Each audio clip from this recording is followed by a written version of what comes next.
Well, thank you so much, Congresswoman Garcia. Good afternoon. I'm Lizzie Fletcher, and I am so proud to represent Texas's 7th Congressional District in Houston and to serve as chair of the Texas Democratic Delegation in the 119th Congress, and to serve with these leaders and friends from across Texas and across the country who are standing here today. In particular, I want to thank my friend, fellow Texan and co-chair of the Voting Rights Caucus, Mark Vesey, for his leadership and for introducing recently the Anti-Rigging Act to ban the exact kind of mid-decade redistricting that we're talking about right now. As we've already heard today, in Texas, Governor Abbott and Texas Republicans have surrendered Texas to Donald Trump. They have utterly collapsed to pressure from President Trump, and they have surrendered to political operatives from Washington, D.C., who are directing them to redraw Texas's congressional maps to add 5 new GOP seats.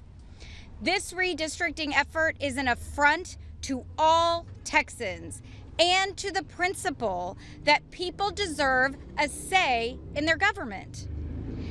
Make no mistake, in Texas, Republican partisan gerrymandering is racial gerrymandering, and it is illegal. They use partisanship as a proxy for race, systematically packing and cracking districts and minority communities to diminish and limit the voting power and the strength to as few districts as possible. They've done it over the years, and they're doing it again right now. And this is important to understand. All but one of the 13 congressional districts in Texas that are currently represented by Democrats has a majority-minority population. And all 13 of those districts, minority voters elect their candidate of choice to represent them in Washington. Simply put, you cannot dismantle any of these 13 districts currently represented by Democrats without diluting the voting strength of minority communities. It cannot be done. And it should go without saying, it should not be done. It's against the law. And it's against the fundamental organizing principle of a democratic society, that all citizens, not just the privileged few, but all of us, have the right and the ability to have a say in our democracy.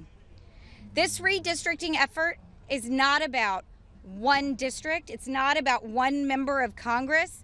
It is an attack on the people that we represent. It is an attack on the voters and the citizens of Texas. And we will not stand by and just let it happen. Together with support from our friends in Congress and many others, we are fighting this redistricting effort, and we will continue to do it in every way we can think of, and some we probably haven't thought of yet. And so I'm so glad to have with us in the fight these incredible Texans that I'm standing here with today, and our friends from across the country who are all working together because we understand the stakes in this effort, and we are not going to let this happen. So with that, I'm glad to turn over the podium and the microphone to my friend and colleague from Dallas, Congresswoman Julie Johnson.